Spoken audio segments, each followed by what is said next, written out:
अब एक बात बताओ, आप जब भी एविडेंस देते हैं तो in order to prove something, तो प्रूफ क्या चीज को करते हैं?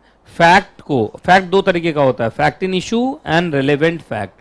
पहले मैं तुम्हें बताता हूं fact in issue. Fact in issue का मतलब हो गया मेन फैक्ट जिस पर केस चल रहा है। जैसे यहां पर एक एग्जाम्पल लिखो, यहां पर लिखो एक एग्जाम्पल लिखो, वेदर, WHETHER, वेदर लिखा, वेदर राम मर्डर्ड, मर्डर से murdered, MURDERED, whether Ram murdered Shyam or not, question mark, whether Ram murdered Shyam or not, question mark. इसका मतलब क्या राम ने श्याम का कत्ल किया कि नहीं? ये तो हो गया मेन फैक्ट, इस पर केस चल रहा है। तो मेन फैक्ट को प्रूफ करने के लिए एविडेंस हो गए, यस एकदम। अब आइए, कभी कभी रेलेवेंट फैक्ट, मतलब वो हो सकता है मेन फैक्ट ना हो, फैक्ट इन इशू ना हो, लेकिन फैक्ट इन इशू से जुड़ा हुआ है, आप उसको भी प्रूफ कर सकते हैं। एक एग्जांपल लिखो, यहां पे लिखो, has there been, has there been, has there been, has there been, has there been, has there been लिखा, consistent fight, has there been consistent fight, has there been consistent fight between Ram and Shyam, full stop,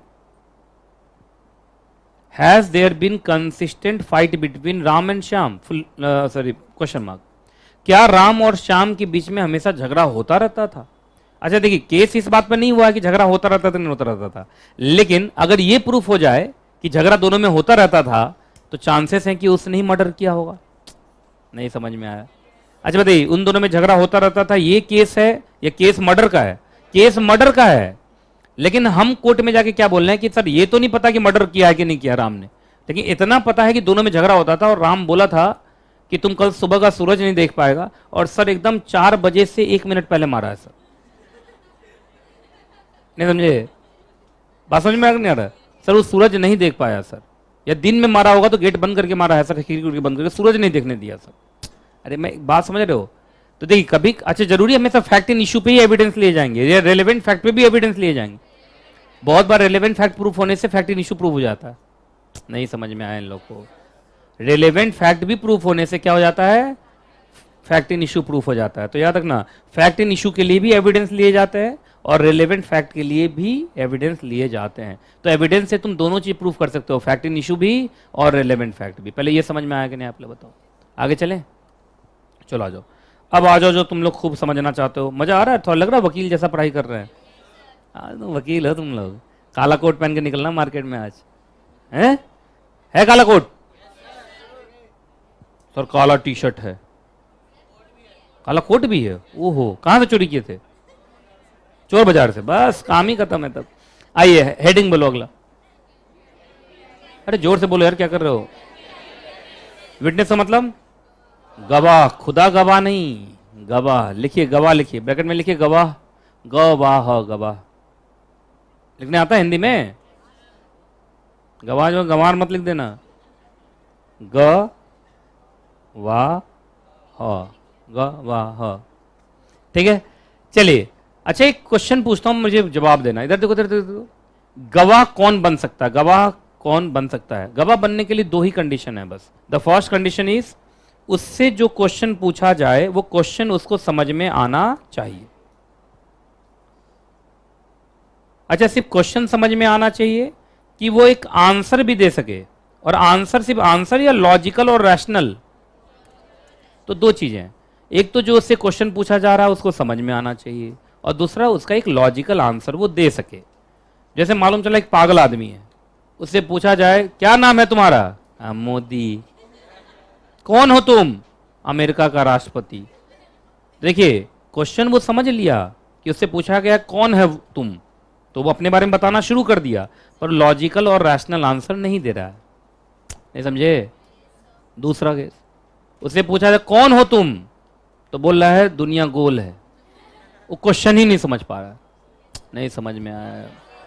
तो दोनों चीज समझ में आ गया, question समझ भी पाए और उस क्वेश्चन का एक रैशनल जवाब दे भी पाए।